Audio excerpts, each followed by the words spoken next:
Une femme est capable de vous préparer une vengeance pendant 20 ans. Est-ce que vous avez compris ce qu'il a dit?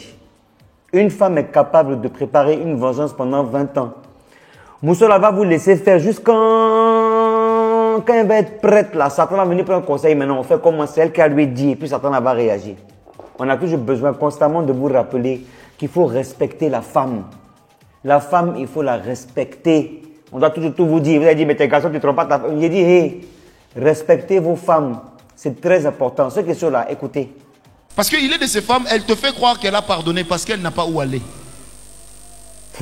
Parce qu'elle n'a rien dans son compte en banque. Elle sait qu'elle n'a pas où aller.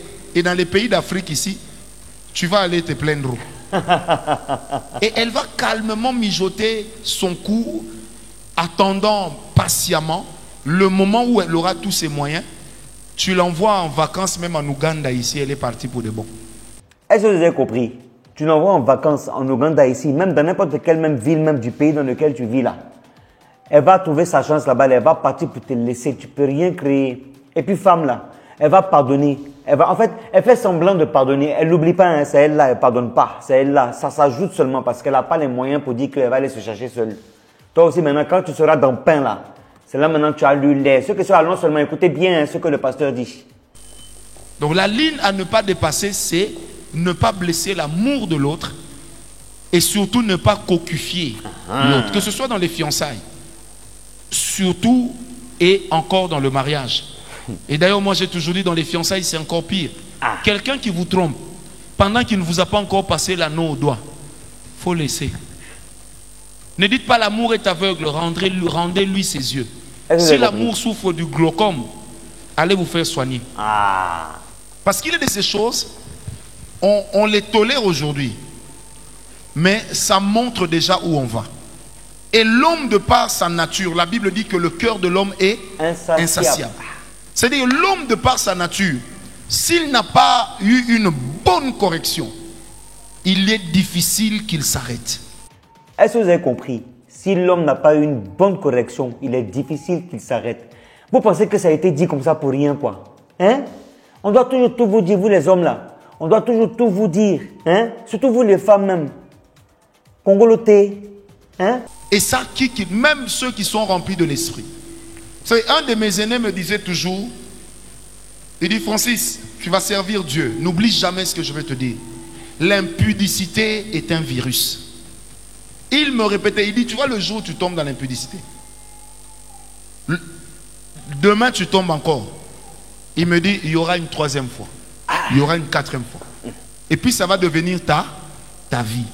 Et comme aujourd'hui on a toujours des prophéties qui disent même à l'impudique que Dieu va le bénir. Moi c'est cette partie du film là même que moi je ne comprends pas. Hein.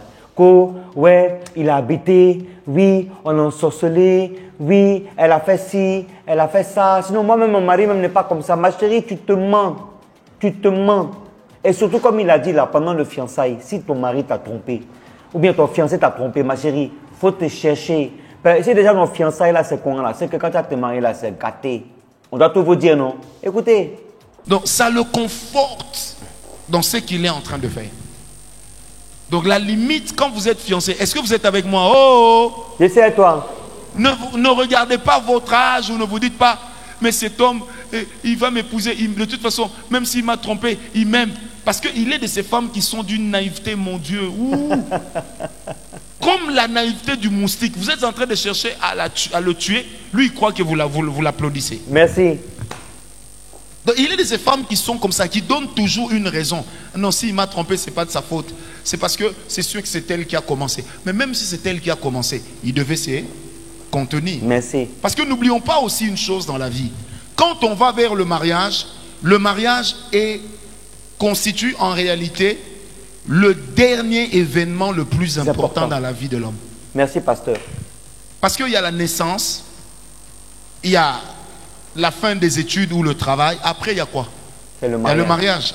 Vous avez entendu? Mais comme vous, on doit toujours tout vous dire, vous répéter les choses là. Je sais que les hommes vont se fâcher de moi. Hein. Si vous voulez la même là, hein, faites ce que vous voulez. Moi, mon cabas de ça. Mais quand il y a la vérité dans la vie, il faut dire, l'homme là, son corps est insatiable. Il dit, si vous n'avez pas limé fort pour mettre dedans là, mon rôle ne va pas comprendre. Quand je vois les gens qui disent que, ouais, récemment là, les femmes soumises, elles doivent être soumises. Mariage là, c'est le respect mutuel. Si tu me respectes, je te respecte. Tu ne me respectes pas, je ne te respecte pas. La soumission là, si on veut prendre le terme de soumission là, c'est être soumise. S'il dit, hey, fais, tu fais. Ça, ce n'est pas un mariage, ça, on appelle ça de l'esclavage. Mais quand vous êtes nouveau marié, peut-être, vous ne connaissez pas encore c'est quoi l'affaire de couple là. On va vous donner maintenant la résolution. C'est de ça qu'il s'agit. Dans la paix du Seigneur. Amen. Au revoir.